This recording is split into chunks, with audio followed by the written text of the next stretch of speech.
পানির অপর নাম যে জীবন, সেটা তো আমাদের সবারই জানা। তবে সেই পানি হতে হবে অবশ্যই নিরাপদ। আপনি কি জানেন এই নিরাপদ পানির কোথা থেকে আসে?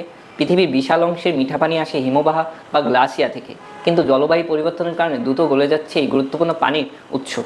আমাদের নিরাপদ পানির ভবিষ্যৎ হুমকির মুখে পড়ছে। বাংলাদেশের উপকূল, চর, পাহাড় ও হাওর এলাকায় নিরাপদ পানির সংকট প্রতিদিনের বাস্তবতা। নারীরা প্রতিদিন ঘন্টার পর ঘন্টা ব্যয় করে দূর থেকে পানি সংগ্রহ করে, যা তাদের স্বাস্থ্য, শিক্ষা ও স্বাভাবিক জীবনে বড় ধরনের বাধার সৃষ্টি করছে। ওয়াটার এইডের গবেষণায় বেরিয়ে এসেছে, দূরে পানি আনতে গিয়ে স্কুল কামাই হয় 16% কিশোরী। আবার এদের কেউ কেউ স্কুল ছাড়তেও বাধ্য হয়। আর পানি আনার পথে নিরাপত্তাহীনতায় পড়েন 25% নারী। এই সমস্যার সমাধান কী? আমরা কি হাত গুটিয়ে বসে থাকব? সমাধান সম্ভব। গ্লাসিয়ার রক্ষা করা মানে আমাদের ভবিষ্যৎ প্রজন্মের জন্য পানির নিরাপত্তা নিশ্চিত করা। আমরা সচেতন হলে, উদ্যোগ নিলে পরিবর্তন আসবে। আজ 22শে মার্চ বিশ্ব পানি দিবস। আসুন গ্লাসিয়ার রক্ষা করি, পানি নিরাপদ রাখি, ভবিষ্যৎ নিশ্চিত করি।